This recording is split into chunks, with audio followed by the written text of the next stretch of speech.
Muy bien, y ahora sí estamos con el doctor Osvaldo Rosato, a quien le agradecemos que nos haya recibido una vez más. Doctor Rosato, hablábamos de esa enfermedad que nadie quiere nombrar, del cáncer, de los tumores, y usted me decía, y de los temores. ¿Por qué no me pone un poquito en tema?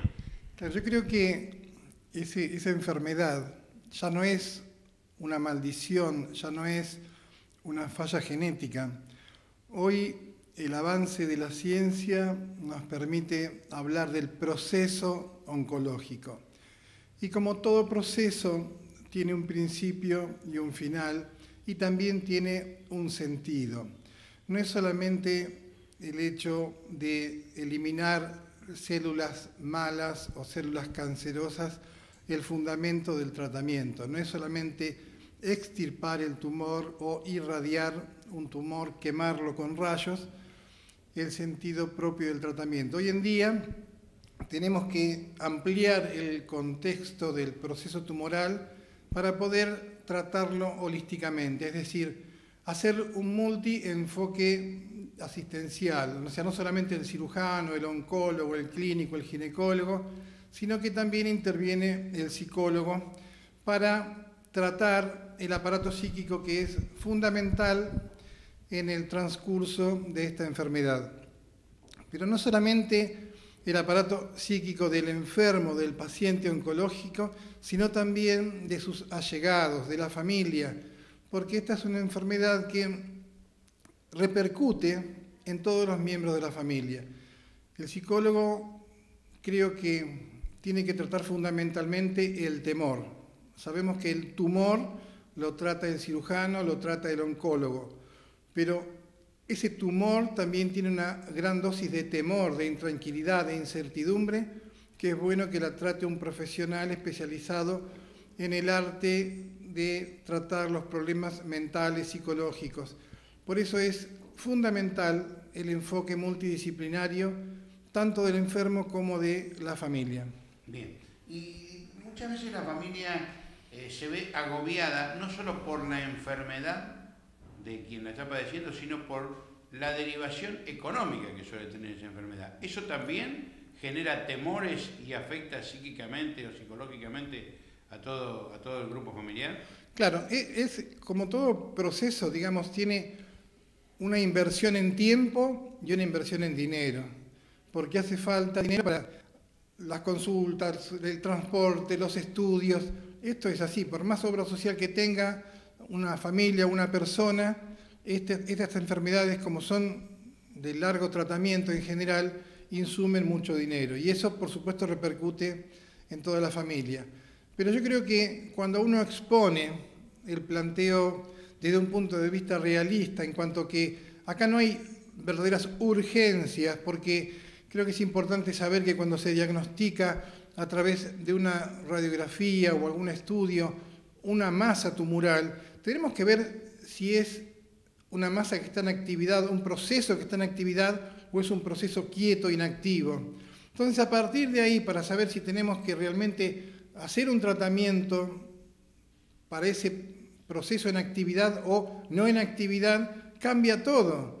Porque si tenemos actividad tumoral, bueno, vamos a hacer un tratamiento. Y si no tenemos actividad tumoral, tenemos que esperar y evaluar qué hacer y cuándo hacerlo. Entonces cambia fundamentalmente todo el enfoque terapéutico y la familia o el enfermo sabe qué tiempo tiene para tratar, cómo se va a desarrollar ese tratamiento. Hoy en día, haciendo una tomografía por emisión de positrones, podemos saber la actividad de ese proceso tumoral.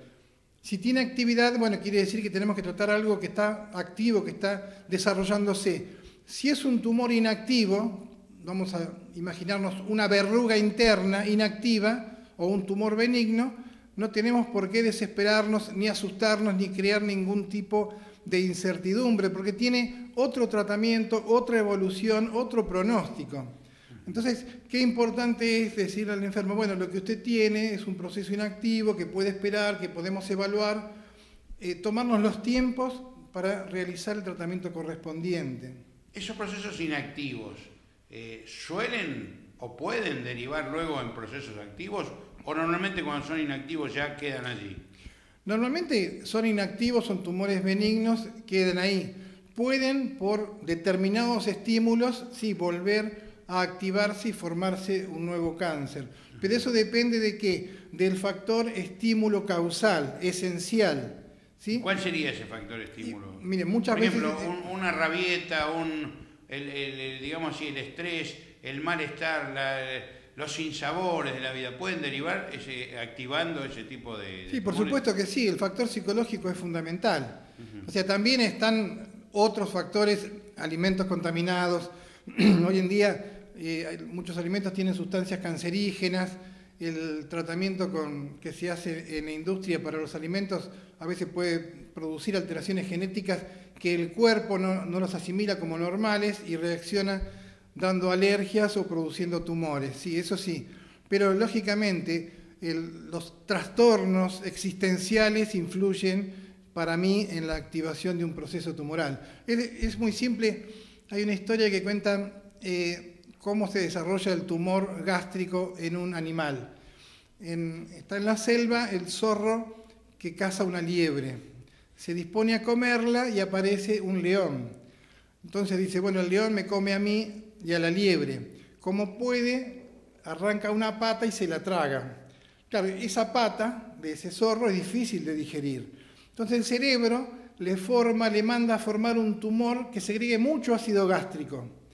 Así el zorro se esconde en su madriguera cerca de un arroyo, toma agua y come pasto. A los 5 o 7 días, ese tumor ya digirió el hueso, el pelo, las uñas de esa pata y ya no tiene más sentido el tumor. Ya la digestión se hizo. Entonces el cerebro le dice, bueno, basta de tumor, basta de células. Se descompone ese tumor, el zorro tiene una deposición con sangre derivado de la eliminación del tumor y sigue su vida normalmente. O sea, venimos programados y muy inteligentemente para la supervivencia. ¿Sí? En el ser humano, claro, no hay una pata de zorro. Lo que puede haber es un problema con el jefe en el trabajo, un problema con la suegra, un problema que no se puede superar, difícil de digerir, que el cerebro lo toma como algo para digerir en el estómago y que crea entonces un tumor gástrico. Hasta que no cancelemos el agente causal o no le enseñemos a la persona a comprender, a perdonar, a tomarle otro punto de vista a esa situación indigerible, no podemos tratarle la esencia del proceso tumoral. Vamos a tratar siempre el tumor, vamos a quemar el tumor, pero la causa de formación tumoral, de este punto de vista, siempre va a existir. No se trata la esencia, se trata la causa. Correcto. Yo creo que es fundamental tratar estos tumores desde el sentido, fundamental, y ahí cancelamos o curamos la enfermedad. Bien, usted está dando un enfoque muy novedoso al sí. tema, que evidentemente a mucha gente le puede abrir un panorama diferente, ¿no? Porque esto, usted está planteando que existe la posibilidad hasta de curar o de eliminar un tumor si se puede internalizar mentalmente la necesidad de eliminar aquello que lo está produciendo. No lo entendí mal, ¿no? Claro. Por ejemplo, otro ejemplo para que usted me entienda. En el cáncer de mama, sí. ¿Cómo se forma un tumor en la glándula mamaria? Imaginemos que una mamá está caminando por la calle con su hijo. El hijo se le escapa y es atropellado por un auto. Bueno, si bien no es un accidente mortal, pero el chico es llevado al hospital para su estudio. En ese momento, como hace millones de años, hay una orden que le da el cerebro a esa persona, a esa madre. El hijo necesita cuidado, necesita alimento. Y se segrega prolactina para formar leche, para dar alimento a esa criatura enferma. ¿Sí? Todo esto es inconsciente, no es que esté programado conscientemente. Entonces la prolactina hace producción de leche en una determinada parte de la glándula mamaria y se forma un pequeño quiste que va a producir leche. A las 48 horas el chico está bien, ya fue dado de alta, no hace falta más cuidado, alimento, nutrición, se cancela la orden de secretar prolactina para formar leche. Y ese quiste que se formó, se va a reabsorber y va a quedar entonces calcio. Ese calcio es la famosa calcificación que vemos en las mamografías, pero no tiene nada que ver con un cáncer, es simplemente el recuerdo de un proceso traumático que sufrió la madre. Eso es en el caso de este chico que en 48 horas, 72 horas está bien. ¿Qué pasa cuando la madre o la mujer en general tiene un proceso de esa índole que no se resuelve? Un hijo drogadicto, o hijo sin trabajo, o temor por la pareja, o por lo que sea. Ese estímulo permanente va a formar un tumor, que al principio es benigno, pero después es maligno. ¿Sí? Entonces, hasta que no cancelemos y busquemos la orden fundamental de formación tumoral, por más que irradiemos, por más quimio que le demos, es como que la orden sigue. ¿Sí? O sea, yo le puedo hacer una mastectomía para eliminar ese tumor, pero el cerebro me va a formar en la otra glándula mamaria porque hay una orden, una necesidad inconsciente de alimentar, de nutrir a su hijo. ¿Y no hay alteraciones físicas, más allá de las que ordene el cerebro, que determinen la existencia de un tumor? Por ejemplo, un golpe en la glándula mamaria, qué sé yo, otro tipo de hechos que determinen la aparición de un tumor. ¿Puede darse? Sí, sí, por supuesto. O sea, está la etiología tóxica, traumática, química, radioactiva, hay muchos, ¿sí? Pero claro, el médico tiene que evaluar los antecedentes de la persona para hacer el tratamiento que corresponde. Pero descartado todos estos agentes etiológicos, que no sea originado por el tamoxifeno, que no sea originado por radiaciones, que no sea, como dice usted, traumático. Bueno, si descartamos todo eso, vamos entonces al otro. ¿Sí? Yo creo que esto es un aporte más a todo lo que es el estudio del proceso oncológico. ¿Sí? O sea, primero tenemos que hacer todos los estudios y después evaluar cuál es el mejor tratamiento sin producir temor. Porque el temor que le infundimos a la paciente se transmite a toda la familia. El cáncer tiene una historia nefasta y se enferma toda la familia, especialmente la pareja o el marido, que quiere hacer lo imposible para resolver algo que necesita tiempo. Tiempo, evaluación y un tratamiento correcto. Bien. Doctora, hacemos una breve pausa, enseguida volvemos. Señores, esto es Enfoque Médico, el programa auspiciado por el Colegio de Médicos Distrito 2 de la provincia de Buenos Aires. Está en pantalla toda forma de comunicarse con el Colegio de Médicos.